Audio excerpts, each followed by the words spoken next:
على رسوله الكريم أما بعد فأعوذ بالله من الشيطان الرجيم بسم الله الرحمن الرحيم إن الله اشترى من المؤمنين أنفسهم وأموالهم بأن لهم الجنة صدق الله مولانا العلي العظيم وصدق رسوله النبي الأمين ونحن على ذلك لمن الشاهدين والشاكرين والحمد لله رب العالمين. واجب التعظیم علماء کرام، مہمانان گرامی اور مکرم و معزز حاضرین محفل، سورج کا چہرہ زرد پڑ گیا ہے، عصر کا وقت بھی تنگ ہو گیا ہے اور خاصی تاخیر ہو گئی. میں عزیزم انصر بھٹا سعیدی کا شکر گزار ہوں کہ انہوں نے یہ خوبصورت محفل میلاد سجا کر آپ دوستوں سے ملاقات کا ایک بہت خوبصورت بہانہ پیدا کیا. اللہ تعالیٰ انصر کو بھی اپنی امان میں رکھے اور آپ کو بھی اس محفل میں حاضری کا بہترین اجر و ثمر عطا فرمائے. چونکہ وقت دامن میں گنجائش بھی کم اور ظاہر ہے کہ کسی اور کو الزام تو نہیں دے سکتے، میں ہی تاخیر سے آیا. یہ اور بات کہ اس میں میرا قصور بھی کیا ہے، جب دوستوں کے ہتھے چڑھتے ہیں تو وہ ان کو کسی کے جلسے اور کسی کے پروگرام سے کوئی غرض نہیں ہوتی، بس ان کا یہی اصرار ہوتا ہے صحیح بس میرا گھر تو یہ لے لے باغ پہ ہے نا صحیح، تو وہاں ذرا دعا کرتے ہیں. پھر مشکل ہو جاتی ہے، اور مشکل یہ ہے کہ وہ لیلا جو ہے گاڑی میں بیٹھا ہوتا ہے.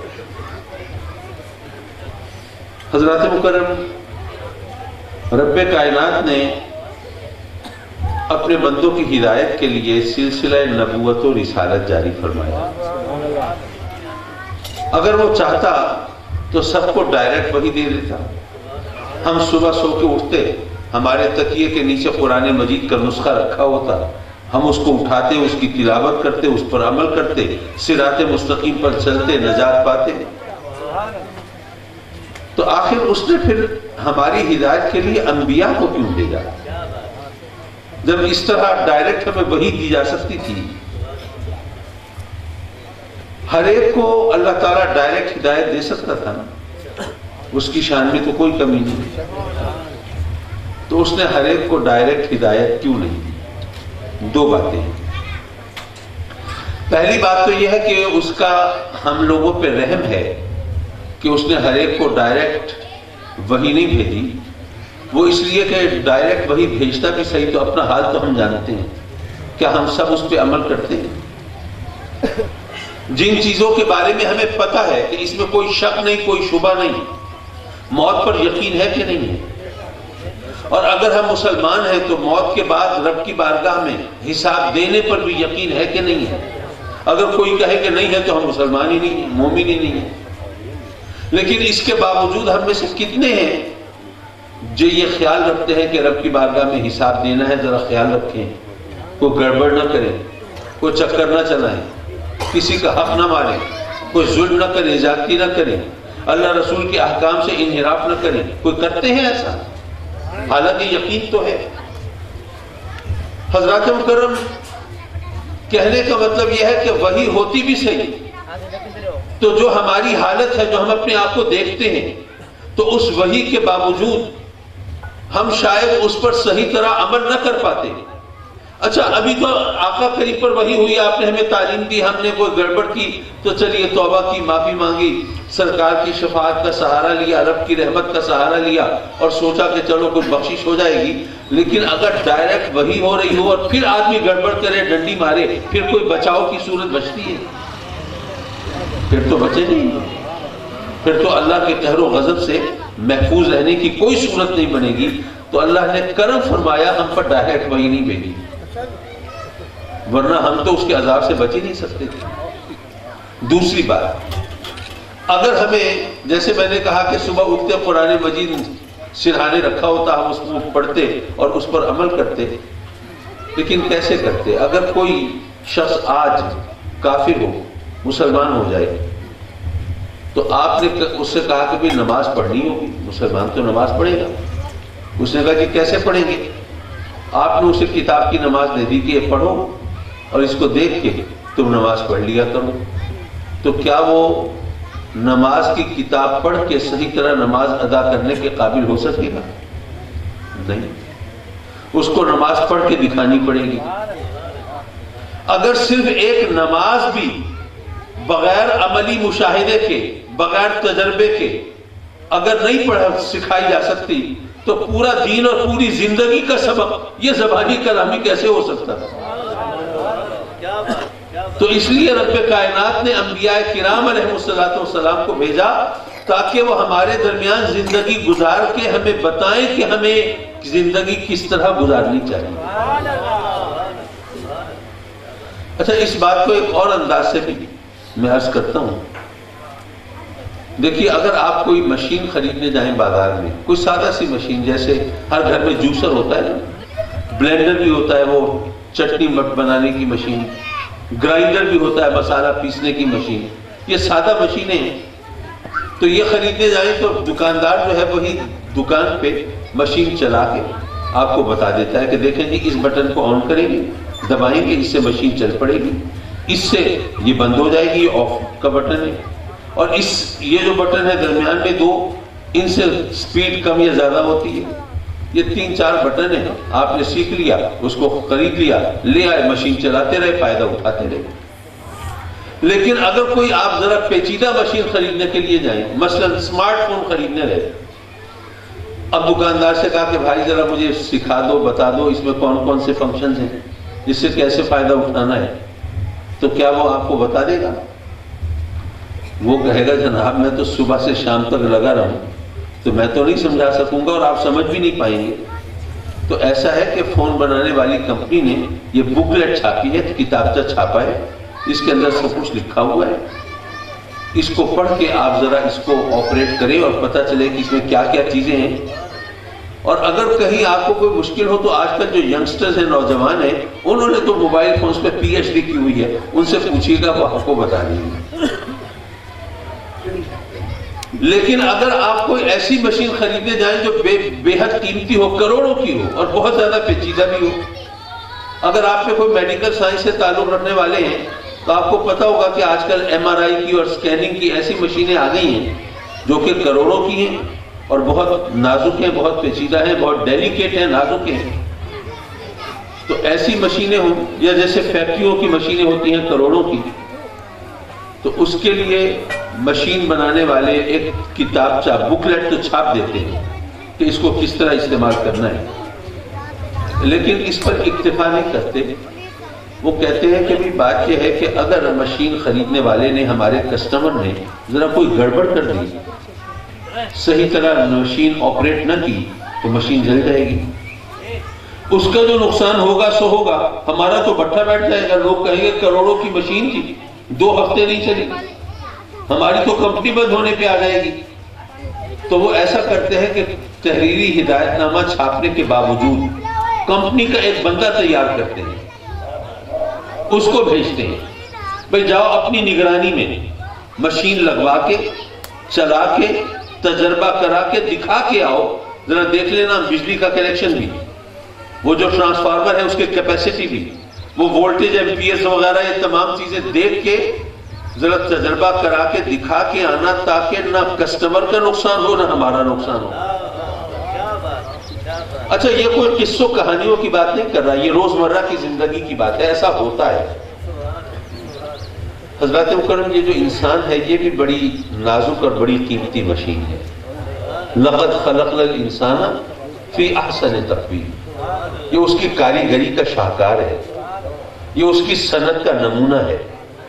تو اس کی قدر و منزلت کی وجہ سے، اس کی وقت و اہمیت کی وجہ سے، اس کی نزاکت اور ڈیلیکیسی کی وجہ سے رب کائنات نے ایک تو ہمیں تحریری ہدایت نامہ عطا فرمایا جس کو قرآن کہتے ہیں، اور اس پر اکتفا نہیں کیا، پھر اپنے محبوب علیہ السلام سے فرمایا کہ اے میرے محبوب، میرے بندوں میں جا کے ان کے درمیان زندگی گزار کے، عمر بسر کر کے، تجربہ کرا کے دکھا کے آ کہ ایک انسان کو اس طرح زندگی گزارنی چاہیے۔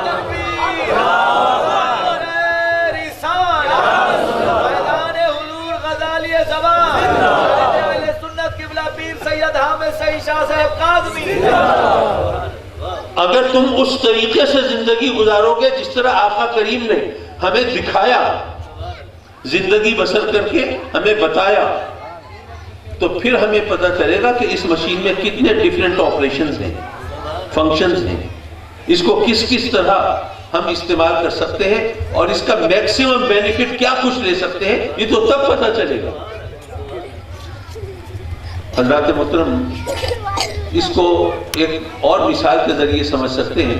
فرض کیجیے آپ نے گاڑی خریدی، پہلی بار خریدی تھی، اس سے پہلے آپ کو تجربہ نہیں تھا، تیل ڈلوانے کے لیے پیٹرول اسٹیشن پہ پہنچے تو بے خیالی میں ڈیزل پمپ کے سامنے گاڑی کھڑی کر دی۔ اچھا، وہ جو تیل ڈالنے والا بندہ تھا اس کی بھی نئی ملازمت تھی، پہلا دن تھا، اس نے بھی نہیں دیکھا کہ جناب یہ پیٹرول گاڑی ڈیزل پمپ کے سامنے کھڑی ہے، اس نے بھی آؤ دیکھا نہ تاؤ اور جناب ڈیزل ڈال دیا اس میں، انجن کا بٹھا بیٹھ جائے گا، وہ گاڑی خراب ہو جائے گی۔ پتہ ہی نہیں چلا کہ ہم کوئی مشین لیں تو ہمیں معلوم ہونا چاہیے اس میں کیا ڈالنا ہے کیا نہیں ڈالنا۔ اگر کوئی بیٹری سے چلتی ہے تو اسے بجلی سے چلانے کی کوشش کرو گے، جل جائے گی۔ پیٹرول والی گاڑی پر ڈیزل ڈالو گے وہ تباہ ہو جائے گی۔ مائکرو ویو اوون آج کل گھر گھر کی کہانی ہے، تو ماشاءاللہ اس کو اگر کوئی میٹیلک چیز، دھاتی چیز اس میں رکھ کے اگر آپ نے سوئچ آن کیا تو اس کے تو سارے سرکٹ بھگ سے اڑ جائیں گے، ختم ہو جائے گا، اسکریپ ہو جائے گا۔ تو کوئی مشین لے تو معلوم ہونا چاہیے اس میں کیا ڈالنا ہے کیا نہیں ڈالنا۔ تو یہ انسان جو ڈیلیکیٹ مشین ہے اس کے بارے میں بھی اس نے ہمیں بتایا ہے، اس میں پانی تو ڈالنا ہے، پیشاب نہیں ڈالنا، دودھ اور شربت تو ڈالنا ہے، شراب نہیں ڈالنی، طیب اور حلال چیزیں تو ڈالنی ہے، حرام نجس چیزیں نہیں ڈالنی۔ اور اگر تم نے یہ خیال نہ کیا، وہ چیزیں ڈال دی جو نہیں ڈالنی تھی، پھر کیا ہوگا؟ یہ مشین خراب ہو جائے گی۔ خراب ہوگی تو کیا ہوگا؟ کیا بیمار ہو جائیں گے؟ یہ جسمانی بیماری کی اوقات اور حیثیت کیا ہے؟ اس مشین نے تمہیں جھکانا تھا رب کی بارگاہ میں۔ اگر اس میں کوئی ایسی چیز ڈالی جو نہیں ڈالنی تھی تو یہ تمہیں پتھروں کے سامنے جھکا دے گی، جانوروں کی عبادت کرنے پر مجبور کر دے گی، کبھی آپ کی پوجا، کبھی چاند سورج کی پرستش، کبھی پہاڑوں اور درختوں کے سامنے تمہارا سر زمین پر لگا دے گی۔ یہ مشین جو ہے اس نے تمہیں جنت کی طرف لے کے جانا تھا، اگر اس میں غلط چیزیں ڈالو گے یہ جہنم میں پہنچا دے گی۔ اس مشین نے تمہیں فخر ملائکہ بنانا تھا، کوئی الٹی سیدھی چیز ڈالو گے تو یہ تمہیں ننگے انسانیت بنا دے گی، بلکہ اولئک کالانعام بل ھم اضل، جانوروں سے بدتر بنا دے گی۔ حضرات محترم،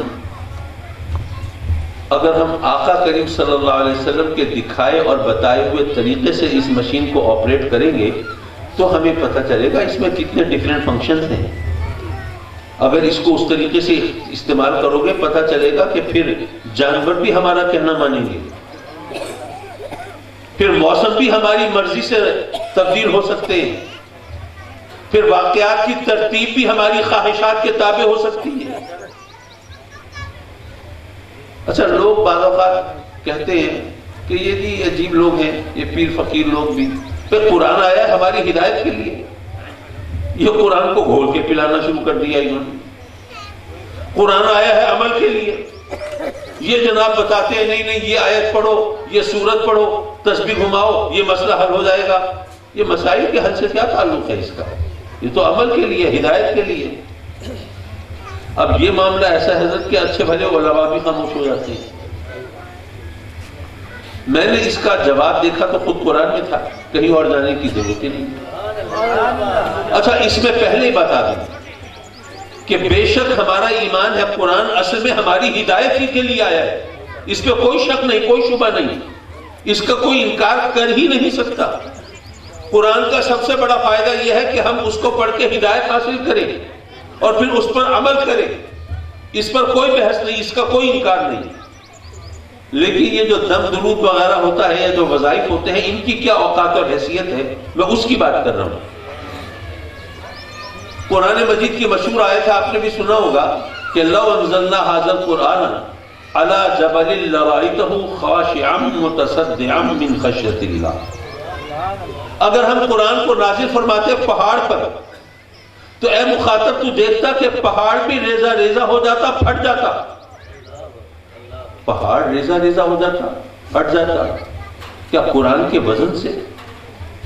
اچھا، میں قرآن کے وزن کا انکار نہیں کر رہا، علماء جانتے ہیں کہ ایسی حدیثیں ہیں جن سے پتہ چلتا ہے کہ جب قرآن نازل ہوتا تھا تو اس کے وزن کی کیا کیفیت ہوتی تھی۔ ایک بار میرے آقا کریم صلی اللہ علیہ وسلم ایک اونٹنی پر جلوہ فگن ہے، قرآن کی 1-2 آیتیں نازل ہوئی، صحابہ کرام نے دیکھا، وہ اونٹنی کو دیکھ کے لگتا تھا اس کی ٹانگیں چر جائیں گی، یہ اس وزن کو برداشت نہیں کر پائے گی، یہ 1-2 آیتوں کی بات ہے، پورے قرآن کے وزن کا عالم کیا ہوگا۔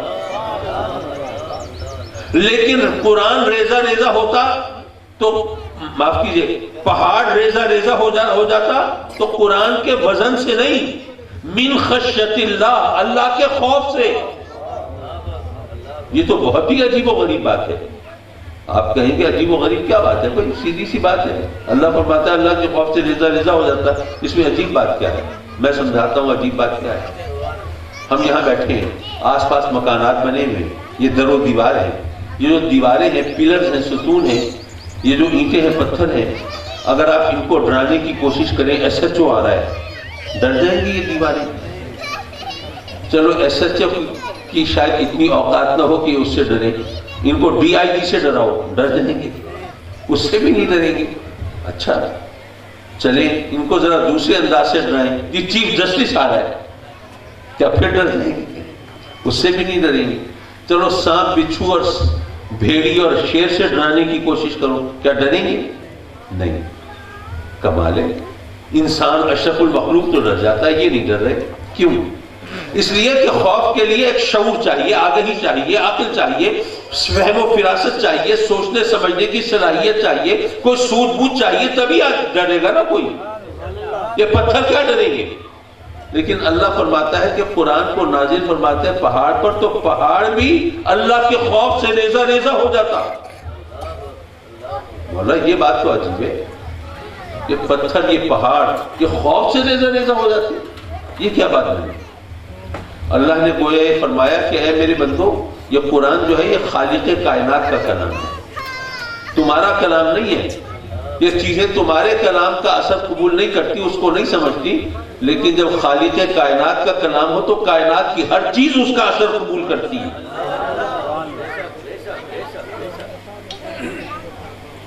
اچھا اس کو ذرا آسان طریقے سے سمجھانے کے لیے، ایک تو میرے ہاتھ پہ گھڑی نہیں، مجھے کیلنڈر دیکھنا پڑے گا، ویسے ٹائم ہوا کیا ہے؟ 6:45 ہے، تو ہم کمفرٹیبلی کوئی 10-15 منٹ ہم بول سکتے ہیں۔ حضرات مکرم،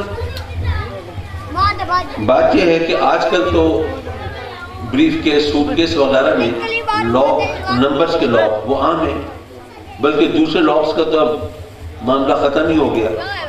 لیکن اگر آج سے 100 سال پہلے اتفاق سے آپ کے پاس کوئی ایسا سوٹ کیس ہوتا جو نمبروں کے لاک سے کھلتا بند ہوتا، اور آپ کسی دوست کو دیتے اور کہتے کہ جی یہ اس پہ تالا لگا ہوا ہے، تو وہ کہتا بھئی تالا لگا ہوا ہے تو اس کی چابی کہاں ہے؟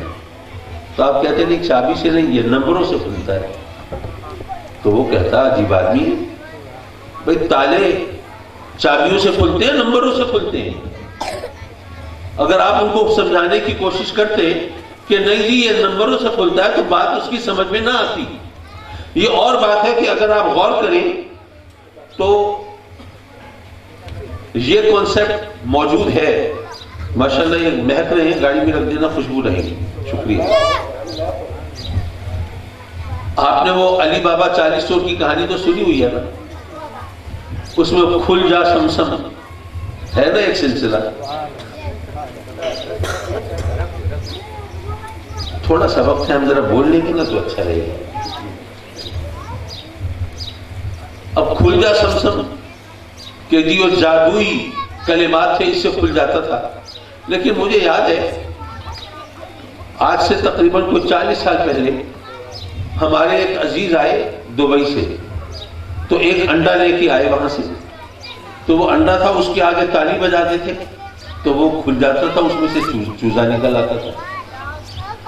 اسی طرح ایک کی رنگ لے کے آئے تو اگر ایک خاص ٹون میں سیٹی بجاتے تھے تو اس کی طرف سے آواز آتی تھی، پتہ چل جاتا تھا کہ وہ کی رنگ کہاں پڑا ہوا ہے۔ تو وہ ایک فونک سسٹم سے آواز کی فریکوینسی سے متاثر ہو کر وہ انڈا بھی آپریٹ ہو جاتا تھا، وہ کی رنگ بھی ریسپونڈ کرتا تھا۔ تو یہ کوئی نئی بات نہیں ہے، میں 40 برس پہلے بچوں کے کھلونوں کی بات کر رہا ہوں۔ تو اگر آواز کی فریکوینسی سے ہم نے سائنس کی مدد سے کھلونے بنا لیے تو کیا یہ ممکن نہیں ہے کہ قرآن کی آیتوں کی تلاوت کی فریکوینسی سے کچھ چیزیں آپریٹ ہو جاتی ہیں؟ یہ جناب نمبروں کے لاک تو ہم لگا دیتے ہیں، کیا پتہ اس کائنات میں کہاں کہاں کیسے کیسے لاک ہوں جو قرآن کی آیتوں یا سورتوں کی ایک مخصوص ترتیب سے کھلتے ہوں۔ یہ اللہ کا کلام کسی خاص انداز سے پڑھا جائے یا اللہ کے نام کسی خاص تعداد میں لیے جائیں تو اس سے کھلتے ہوں۔ وہ جو اللہ کے عارف بندے ہوں وہ جانتے ہوں کہ بھئی اگر کوئی رزق کا لاک لگا ہوا ہے نا، کوئی بندش ہے، تو وہ قرآن کی اس آیت سے اتنی بار پڑھنے سے لاک کھل جائے گا۔ اگر بچوں بچیوں کے رشتوں پہ کسی نے لاک لگایا ہے تو اس کے لیے پھر یہ دوسرا یہ لاک کھولنے کا یہ کمبینیشن ہے، یہ پڑھو گے تو یہ پھر کھل جائے گا۔ تو پھر جو جانتے ہیں وہ پھر بتاتے ہیں، پھر لوگ اس سے فائدہ بھی اٹھاتے ہیں۔ تو حضرات مکرم، ہم لوگ اگر قرآن کے اسرار و رموز کو سمجھ سکیں تو پتہ چلے کہ اس کے اندر کیا کچھ ہے۔ معاف کیجئے، میں کچھ زیادہ سائنٹیفک انداز میں سمجھانے لگا، پتہ نہیں ہر ایک کے پلے بات پڑی یا نہیں پڑی، لیکن چلیے ایک آدھ بات نصیحت کی کروں اور پھر آپ کی جان چھوڑ دوں۔ ایسا ہوا پرانے زمانے میں، یہ ایک واقعہ سنا رہا ہوں لیکن اس کے لیے ذرا تمہید بنا رہا ہوں۔ یہ واقعہ بیان کیا حضور محبوب الہی نظام الدین اولیاء رضی اللہ تعالیٰ۔ آج کل تو ینگسٹرز کو، نوجوانوں کو پتہ ہی نہیں، ہم جب ان کے سامنے بات کہتے ہیں نا ایک کھوٹا سکہ ہے ایک کھرا سکہ ہے، تو ان کو کھوٹے کھرے کا پتہ نہیں چلتا کیا ہوتا ہے، کیونکہ آج کل وہ سکے اس طرح استعمال بھی نہیں ہے۔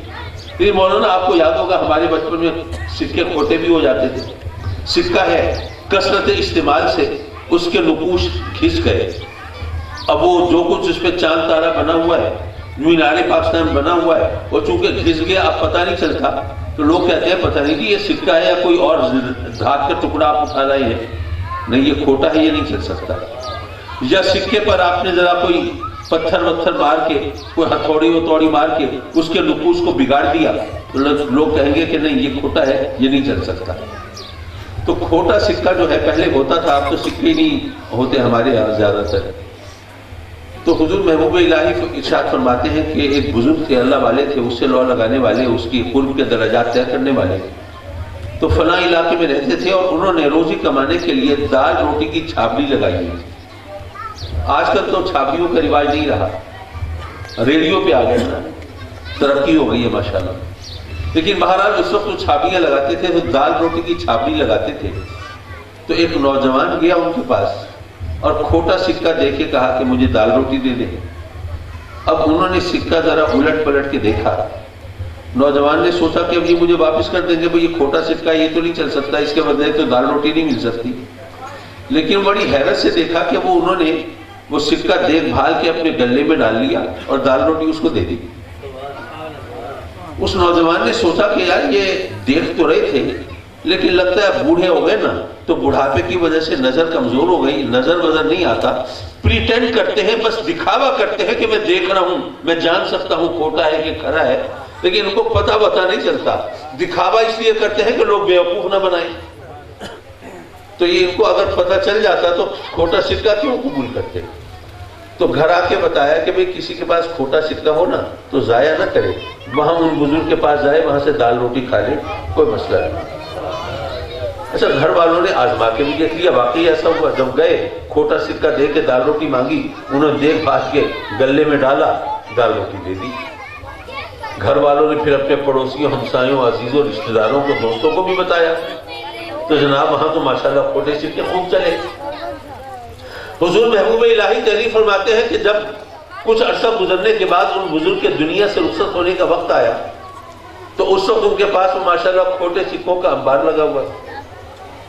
رب کی بارگاہ میں عرض کرتے ہیں کہ مولا تو جانتا ہے کہ تیرے بندے کھوٹے سکے لے کے میرے پاس آتے تھے، لیکن میں یہ سوچ کے کہ اگر میں نے ان کو یہ واپس کیا اور کہا کہ یہ کھوٹا ہے تو آس پاس کھڑے ہوئے لوگوں کے سامنے اس کو شرمندگی اٹھائے گا، لوگ تانے دیں گے کہ شرم نہیں آتی ہے بوڑھے آدمی کو بیوقوف بنانے کے چکر میں ہو، کھوٹے سکے چلانے کی فکر میں ہو۔ تو میں تیرے بندوں کو ندامت اور شرمندگی سے بچانے کے لیے وہ کھوٹے سکے واپس نہیں کرتا تھا، گلے میں ڈال لیتا تھا اور ان کو دال روٹی دے دیتا تھا۔ تو مولا میں تو تیرا ایک عاجز گناہگار بندہ ہوں، میری تو کوئی اوقات اور حیثیت نہیں ہے، لیکن میں سوچتا ہوں کہ اب میں تیری بارگاہ میں حاضر ہونے والا ہوں، میرے پاس کچھ نمازیں بھی ہیں، روزے بھی ہیں، کچھ سجدے بھی ہیں، عبادت بھی ہے، ریاضت بھی ہے، لیکن مولا میں جانتا ہوں یہ سب کھوٹے سکے ہیں۔ لیکن یہ سوچتا ہوں کہ اگر میں ایک عاجز گناہگار بندہ ہو کر تیرے بندوں کو ندامت سے بچانے کے لیے میں ان سے کھوٹے سکے قبول کر لیتا تھا تو مولا پھر تیری رحمت کا سہارا لگ کر اب میں یہ امید کرتا ہوں کہ تو بھی اپنے اس عاجز بندے کے کھوٹے سکے قبول فرما لے۔ سبحان اللہ، سبحان اللہ۔ جو اللہ والے ہوتے ہیں وہ اپنے زہد و عبادت پہ غرور نہیں کرتے، ان کو کھوٹا سکہ ہی سمجھتے ہیں، لیکن رب کائنات پھر ان کھوٹے سکوں کی قدر کس طرح کرتا ہے وہ بخاری شریف کی اس حدیث سے سمجھ میں آتا ہے جہاں میرے آقا کریم فرماتے ہیں کہ اللہ کے کچھ بندے ایسے ہوتے ہیں جن کی حالت خستہ ہوتی ہے، پاؤں فگار ہوتے ہیں، لباس بوسیدہ ہوتا ہے، بال پریشان ہوتے ہیں، لوگ باغ ان کا مذاق اڑاتے پھرتے ہیں، لیکن رب کی بارگاہ میں ان کا مقام یہ ہوتا ہے کہ لو اقسم علی اللہ لأبرہ، اگر وہ اپنے رب پر کوئی قسم کھا بیٹھیں تو اللہ ان کی قسم ضرور پوری فرماتا ہے۔ تو پھر رب کائنات اپنے بندوں کی اس طرح ناز برداری بھی فرماتا ہے۔ حضرات مکرم، کہنے کا مقصد یہ تھا کہ ہم کسی کو اس کی ظاہری حالت دیکھ کے اس کو حقارت سے نہ دیکھا کریں۔ کیا پتا جس کا ہم مذاق اڑا رہے ہوں، کیا پتا جس کی کوئی حیثیت اور وقت ہماری نظر میں نہ ہو، اس کا رب کی بارگاہ میں کیا مقام ہو، اور کیا پتا جس کو ہم بہت پہنچا ہوا سمجھتے ہو اس کی وہاں پر کوئی وقت اور حیثیت ہی نہ ہو، یہ وہ بہتر جانتا ہے۔ اس لیے ہمیں ایک انسان کو انسان سمجھ کے ڈیل کرنا چاہیے، اجلا لباس دیکھ کے عزت نہیں کرنی چاہیے، اونچے مکان میں رہنے والوں کو عزت نہیں دینی چاہیے، قیمتی سواری پر چڑھے ہوئے کو وقت اور قدر کی نظر سے نہ دیکھیں بلکہ انسان کی حیثیت سے دیکھیں، انسان کی کیا حیثیت ہے، کیا وقت ہے، اشرف المخلوق ہے نا، تمام مخلوق سے افضل۔ ایک صاحب کہنے لگے کہ جی اگر انسان تمام مخلوق سے افضل ہے تو پھر ابو جہل بھی انسان تو ہے نا، ابو لہب بھی انسان ہے، تو آپ پھر بحیثیت انسان ان کی اس وقت اور حیثیت کے قائل ہیں۔ میں نے ایک واقعہ سنایا، اب پھر میں کہوں گا گھڑی نہیں ہے، مجھے نہیں پتا۔ دیکھیے، میں اگر آپ سے پوچھوں کہ آپ کے خیال میں دنیا کا سب سے اچھا پھل کون سا ہے تو ہر ایک اپنی پسند کی بات کرے گا، تو میں کوئی ڈیٹا تو کلیکٹ نہیں کر رہا کہ میں کوئی باقاعدہ حساب کتاب کر کے بتاؤں، ایک مثال دینا چاہتا ہوں۔ تو فرض کیجئے کہ دنیا کا سب سے اچھا، سب سے لذیذ پھل آم ہے۔ اچھا، آموں کی جو مختلف ویرائٹیز ہیں وہ بھی آپ جانتے ہیں، چونسا بھی ہے، رٹول بھی ہے، مالدہ بھی ہے، سرولی بھی ہے، دسہری بھی ہے، لنگڑا بھی ہے۔ اب میں ظاہر ہے کہ میں وہاں پہ ان کی قسمیں تو نہیں گنوا رہا، تو سب سے اچھا آم، صرف مثال دینی ہے، فرض کر لیتے ہیں کہ سب سے اچھا آم چونسا ہے، ایک لمحے کو مثال کے لیے۔ آپ دوست احباب میرے پاس تشریف لائے گھر، میرے گھر کے صحن میں چونسے آم کا درخت لگا ہوا تھا. اب چونکہ ہم نے ایسیوم کیا ہے کہ دنیا کا سب سے اچھا پھل آم ہے اور سب سے اچھا آم چونسا ہے، تو چونسے کا درخت تھا. تو میں نے آپ کے سامنے کہا کہ جی میرے گھر میں یہ آنگن میں جو درخت لگا ہوا ہے اس کا پھل دنیا کے تمام پھلوں سے بہتر ہے. تو اصولاً تو یہ بات صحیح کہی نا میں نے تو اپنی طرف سے اصولاً صحیح کہی، لیکن آپ میں سے ایک دوست نے کہا ذرا کاظمی صاحب کی ٹانگ کھینچنی چاہیے. اچھا یہ آپ کے درخت شہر کا جو درخت ہے اس کا آم، اس کا پھل دنیا کے تمام پھلوں سے بہتر ہے. اچھا ابھی دیکھتے ہیں. وہ گیا دیکھتا رہا ڈھونڈتا رہا تو اس کو ایک دانہ ایسا نظر آیا آم کا جس میں کیڑے پڑے ہوئے تھے. وہ توڑ کے لایا. یہ آپ کے سامنے آپ کے درخت سے آم توڑا ہے میں نے. آپ کہہ رہے تھے دنیا کے تمام پھلوں سے بہتر ہے، یہ بھی کیا تمام پھلوں سے بہتر ہے؟ میں نے دیکھا کیڑے پڑے ہوئے تھے. میں نے کہا بھائی یہ تو گڈھیری سے بھی بہتر نہیں ہے، اس کی بات نہ کریں، یہ آپ خامخواہ مجھے پریشان کریں. ان کا اچھا ذرا ٹھہرے میں اور دیکھتا ہوں. پھر گئے دیکھتے رہے، نظر دوڑاتے رہے. ایک اور دانہ نظر آیا جس کو طوطے نے چونچ مار دی، وہ بھی گل گیا. وہ توڑ کے لائے. اب بتائیے یہ دنیا کے تمام پھلوں سے بہتر ہے؟ حضرات محترم بات تو میں نے اصولاً صحیح کہی تھی، لیکن اگر کسی آم کے دانے میں کیڑے پڑے ہوئے ہیں یا طوطے نے چونچ مار دی ہے تو اس کو تو اس کمپٹیشن میں نہیں لایا جا سکتا نا. تو انسان تو اشرف المخلوقات ہے، لیکن اگر کسی میں کفر و شرک کے کیڑے پڑ گئے یا کسی انسان کو اگر شیطان نے چونچ مار دی ہے تو اس کو اس کمپٹیشن میں نہیں لایا جا سکتا.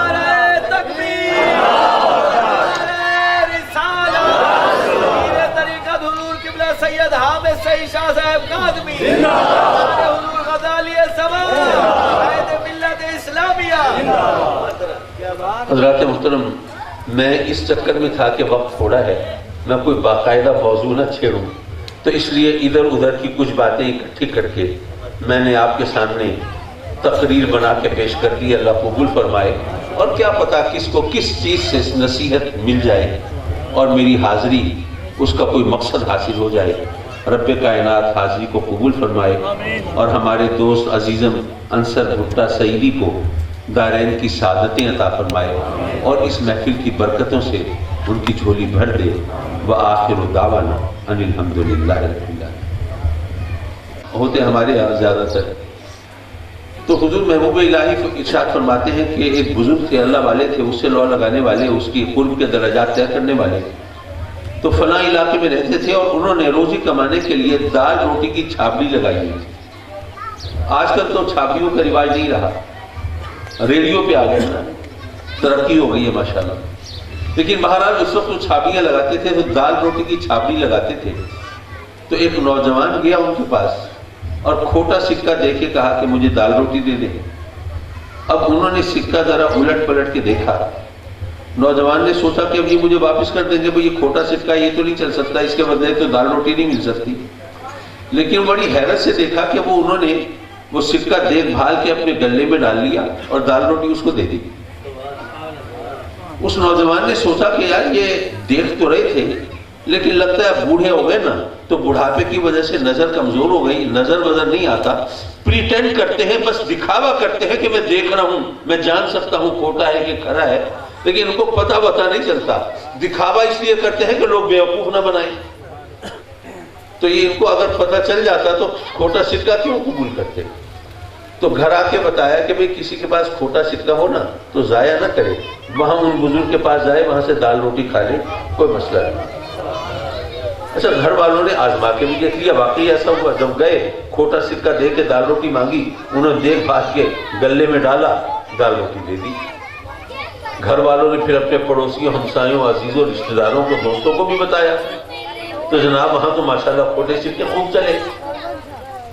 حضور محبوب الہی تحریر فرماتے ہیں کہ جب کچھ عرصہ گزرنے کے بعد ان بزرگ کے دنیا سے رخصت ہونے کا وقت آیا تو اس وقت ان کے پاس وہ ماشاءاللہ کھوٹے سکوں کا انبار لگا ہوا. رب کی بارگاہ میں عرض کرتے ہیں کہ مولا تو جانتا ہے کہ تیرے بندے کھوٹے سکے لے کے میرے پاس آتے تھے، لیکن میں یہ سوچ کے کہ اگر میں نے ان کو یہ واپس کیا اور کہا کہ یہ کھوٹا ہے تو آس پاس کھڑے ہوئے لوگوں کے سامنے اس کو شرمندگی اٹھائے. لوگ تانے دیں گے کہ شرم نہیں آتی ہے بوڑھے آدمی کو بیوقوف بنانے کے چکر میں ہو، کھوٹے سکے چلانے کی فکر میں ہو. تو میں تیرے بندوں کو ندامت اور شرمندگی سے بچانے کے لیے وہ کھوٹے سکے واپس نہیں کرتا تھا، گلے میں ڈال لیتا تھا اور ان کو دال روٹی دے دیتا تھا. تو مولا میں تو تیرا ایک عاجز گناہگار بندہ ہوں، میری تو کوئی اوقات اور حیثیت نہیں ہے، لیکن میں سوچتا ہوں کہ اب میں تیری بارگاہ میں حاضر ہونے والا ہوں. میرے پاس کچھ نمازیں بھی ہیں، روزے بھی ہیں، کچھ سجدے بھی ہیں، عبادت بھی ہے، ریاضت بھی ہے، لیکن مولا میں جانتا ہوں یہ سب کھوٹے سکے ہیں. لیکن یہ سوچتا ہوں کہ اگر میں ایک عاجز گناہگار بندہ ہو کر تیرے بندوں کو ندامت سے بچانے کے لیے میں ان سے کھوٹے سکے قبول کر لیتا تھا، تو مولا پھر تیری رحمت کا سہارا لگ کر اب میں یہ امید کرتا ہوں کہ تو بھی اپنے اس عاجز بندے کے کھوٹے سکے قبول فرما لے. سبحان اللہ، سبحان اللہ. جو اللہ والے ہوتے ہیں وہ اپنے زہد و عبادت پہ غرور نہیں کرتے، ان کو کھوٹا سکہ ہی سمجھتے ہیں. لیکن رب کائنات پھر ان کھوٹے سکوں کی قدر کس طرح کرتا ہے وہ بخاری شریف کی اس حدیث سے سمجھ میں آتا ہے جہاں میرے آقا کریم فرماتے ہیں کہ اللہ کے کچھ بندے ایسے ہوتے ہیں جن کی حالت خستہ ہوتی ہے، پاؤں فگار ہوتے ہیں، لباس بوسیدہ ہوتا ہے، بال پریشان ہوتے ہیں، لوگ باغ ان کا مذاق اڑاتے پھرتے ہیں، لیکن رب کی بارگاہ میں ان کا مقام یہ ہوتا ہے کہ لو اقسم علی اللہ لأبرہ، اگر وہ اپنے رب پر کوئی قسم کھا بیٹھیں تو اللہ ان کی قسم ضرور پوری فرماتا ہے. تو پھر رب کائنات اپنے بندوں کی اس طرح ناز برداری بھی فرماتا ہے. حضرات مکرم، کہنے کا مقصد یہ تھا کہ ہم کسی کو اس کی ظاہری حالت دیکھ کے اس کو حقارت سے نہ دیکھا کریں. کیا پتا جس کا ہم مذاق اڑا رہے ہوں، کیا پتا جس کی کوئی حیثیت اور وقت ہماری نظر میں نہ ہو، اس کا رب کی بارگاہ میں کیا مقام ہو، اور کیا پتا جس کو ہم بہت پہنچا ہوا سمجھتے ہو اس کی وہاں پر کوئی وقت اور حیثیت ہی نہ ہو. یہ وہ بہتر جانتا ہے. اس لیے ہمیں ایک انسان کو انسان سمجھ کے ڈیل کرنا چاہیے. اجلا لباس دیکھ کے عزت نہیں کرنی چاہیے، اونچے مکان میں رہنے والوں کو عزت نہیں دینی چاہیے، قیمتی سواری پر چڑھے ہوئے کو وقت اور قدر کی نظر سے نہ دیکھیں بلکہ انسان کی حیثیت سے دیکھیں.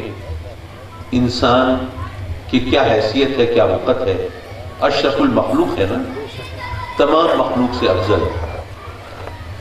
ایک صاحب کہنے لگے کہ جی اگر انسان تمام مخلوق سے افضل ہے تو پھر ابو جہل بھی انسان تو ہے نا، ابو لہب بھی انسان ہے، تو آپ پھر بحیثیت انسان ان کی اس وقت اور حیثیت کے قائل ہیں.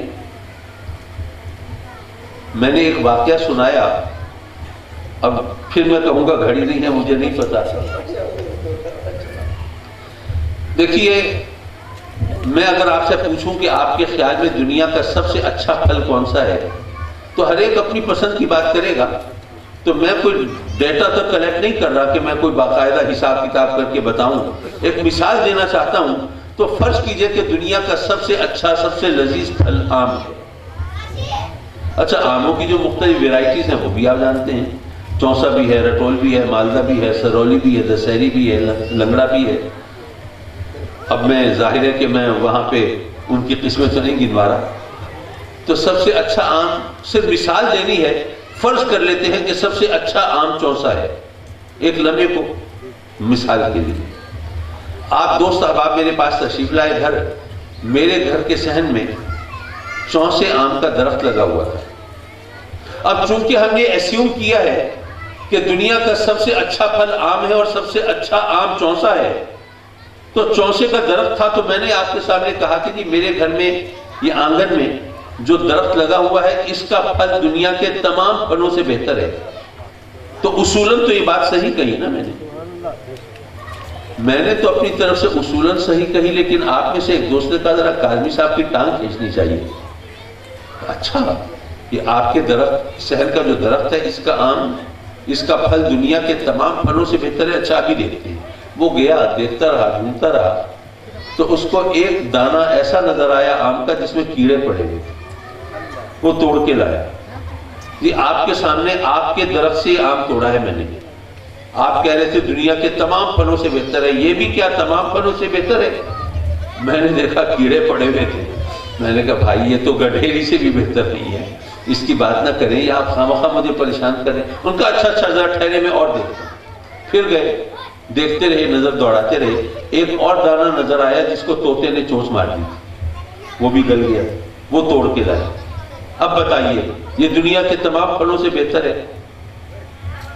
حضرات محترم بات تو میں نے اصولاً صحیح کہی تھی، لیکن اگر کسی آم کے دانے میں کیڑے پڑے ہوئے ہیں یا طوطے نے چونچ مار دی ہے تو اس کو تو اس کمپٹیشن میں نہیں لایا جا سکتا نا. تو انسان تو اشرف المخلوقات ہے، لیکن اگر کسی میں کفر و شرک کے کیڑے پڑ گئے یا کسی انسان کو اگر شیطان نے چونچ مار دی ہے تو اس کو اس کمپٹیشن میں نہیں لایا جا سکتا. نعرہ تکبیر، نعرہ رسالت، پیر طریقت حضور قبلہ سید حامد سعید شاہ صاحب کاظمی، حضور غزالی سما، قائد ملت اسلامیہ. حضرات محترم میں اس چکر میں تھا کہ وقت تھوڑا ہے، میں کوئی باقاعدہ موضوع نہ چھیڑوں، تو اس لیے ادھر ادھر کی کچھ باتیں اکٹھی کر کے میں نے آپ کے سامنے تقریر بنا کے پیش کر دی. اللہ قبول فرمائے، اور کیا پتا کس کو کس چیز سے نصیحت مل جائے اور میری حاضری اس کا کوئی مقصد حاصل ہو جائے. رب کائنات حاضری کو قبول فرمائے اور ہمارے دوست عزیزم انصر بھٹا سعیدی کو دارین کی سعادتیں عطا فرمائے اور اس محفل کی برکتوں سے ان کی جھولی بھر دے. وآخر دعوانا ان الحمدللہ رب العالمین. سلام علیکہ یا رسول، سلام علیکہ یا حبیب، سلام علیکہ، صلوات اللہ علیکہ، صلوات اللہ. جان کر کافی سہارا لے لیا ہے در تمہارا، خلق کے وارث خدارا، لو سلام اب تو ہمارا یا نبی، سلام علیکہ یا رسول، سلام علیکہ یا حبیب، سلام علیکہ، صلوات اللہ. السلام سب گنبد کے مکین، السلام رحمت للعالمین، یا الہی صدقہ آل رسول، یہ سلام عاجزانہ ہو قبول. صلاۃ و سلام علیکہ یا رسول اللہ.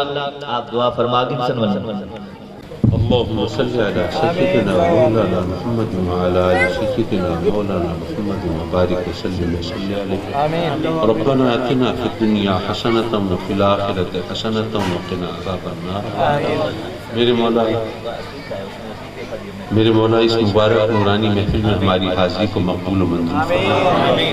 ہمارے دوست عزیز محمد انصر بھٹا صاحب کے بچوں کا یہ عقیقہ تھا جو انہوں نے محفل میلاد کی صورت میں سیلیبریٹ کیا. میرے مولا ان کی عقیدت محبت بھی قبول فرما اور ان کے بچوں کو ان کے خوابوں کی تعبیر بنا اور اپنے کرم سے ان کی خوشیاں دیکھنا نصیب فرما اور ان بچوں کے ذریعے ان کے خاندان کی عزت و وجاہت میں اضافہ فرما. اور مولا سب والدین کو اپنے بچوں کی طرف سے ہر فکر سے نجات دے. ہماری اولاد کو برے کاموں سے بچا، بری سوچوں سے بچا، بری صحبت سے بچا. ہمیں ان کی تعلیم و تربیت کی فکر سے نجات دے، ہمیں ان کے روزی روزگار کی فکر سے نجات دے. اور آج کل تقریباً ہر گھر کی کہانی ہے